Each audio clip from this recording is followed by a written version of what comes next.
Session now. Please be seated. We are starting the scientific session now. The first session is on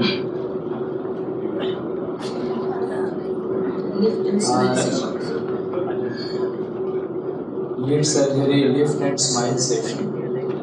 And I would request Dr. Ramesh Murthy to speak on congenital lid anomalies. Dr. Ramesh Murthy, please. Dr. Ramesh needs no introduction. He is a cataract surgeon and oculoplastic surgeon, along with doing squint and children pediatric cases.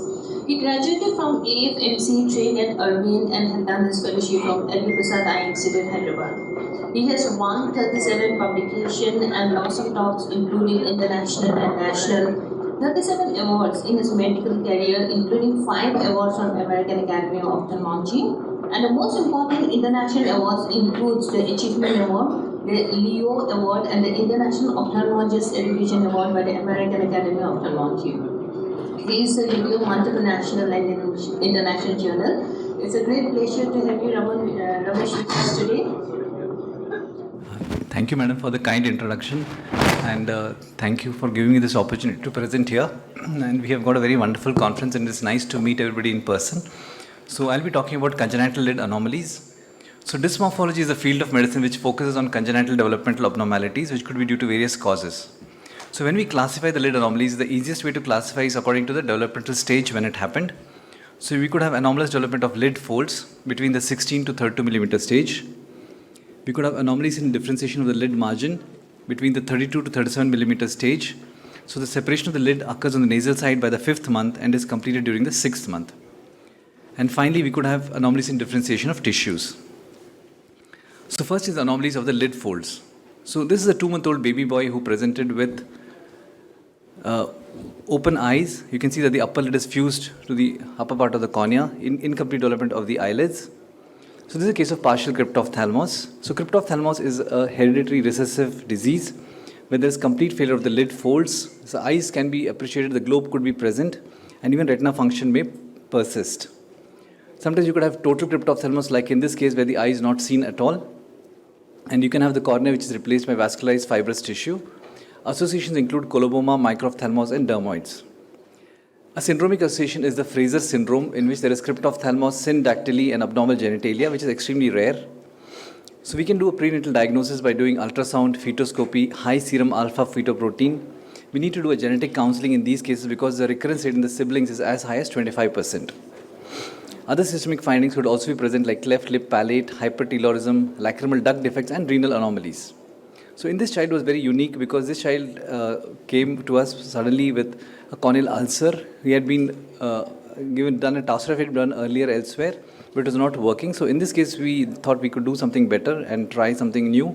So this 5-month-old child who has become from 2 to 5 months old, we want to create the eyelid. So we need different structures for the eyelid, like the skin, the tarsal plate, the mucous membrane, and everything, and the orbicularis. So in order to create the functional eyelid, what we did was we opened up the conjunctiva, released the adhesions between the lid and the cornea, and then we took a skin graft from the mother's retroauricular region and we sutured it to the skin.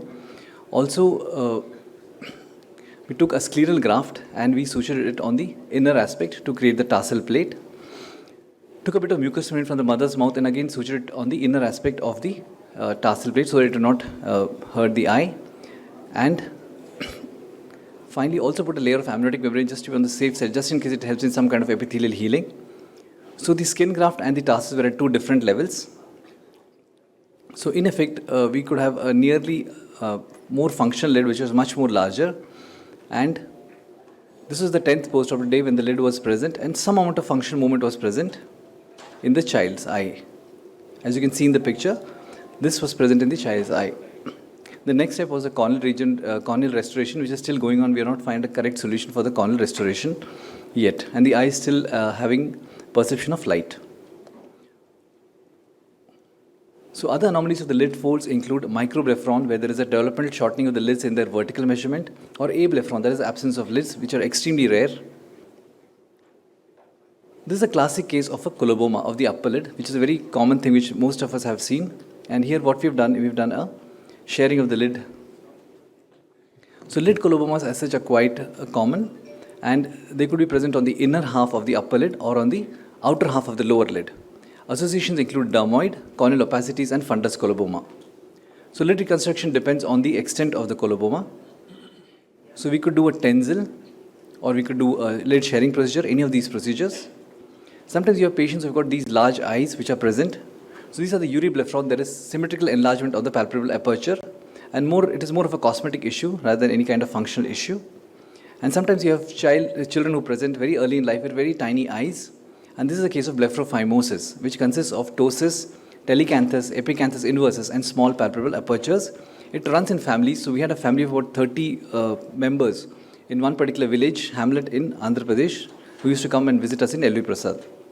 So in blepharophimosis, we correct the epicanthus and the telecanthus first. For the epicanthus, usually we do a CU plasty or double Z plasty, and for the lateral canthus, we do a YV plasty. So this is a CU plasty that we do. We remove a segment of the skin and the orbicularis and suture, and for the lateral canthus, we do a YV plasty to improve it. Other procedure which can be done is a transnasal wiring, which is a good procedure, which can be done in an older child.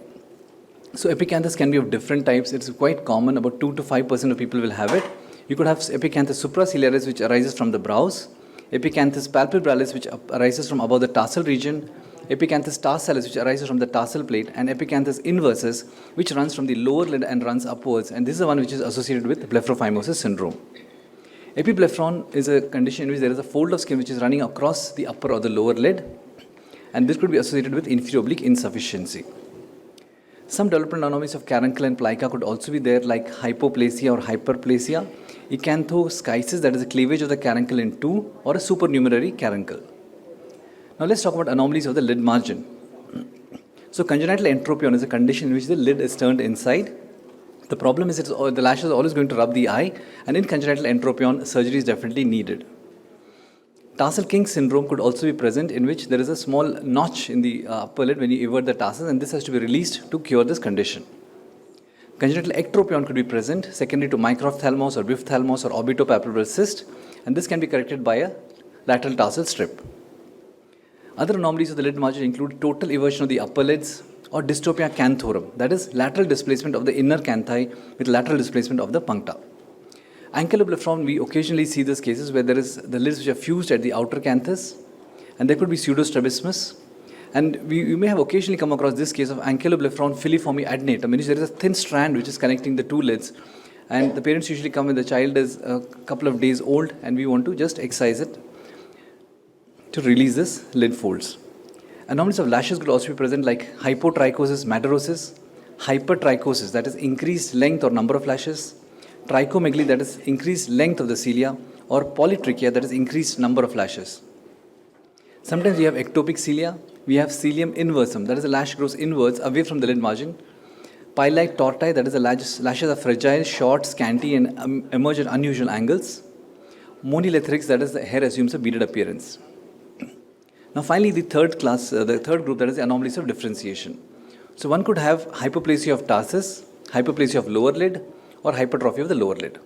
This is a classic case of ichthyosis vulgaris, in which there is hyperkeratosis of the horny layers of the skin, dry scaly skin, sweat glands are aplastic, and sebaceous glands are atrophic, and there could be association problems in the skin.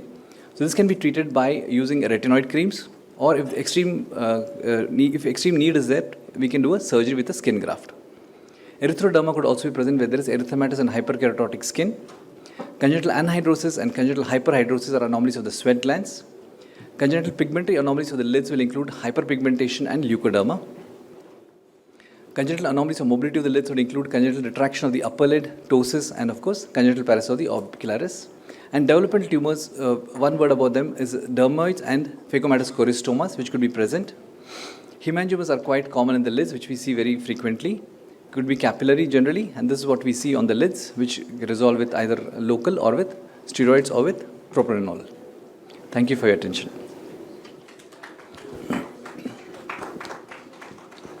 Thank you, Ramesh. It's a wonderful presentation.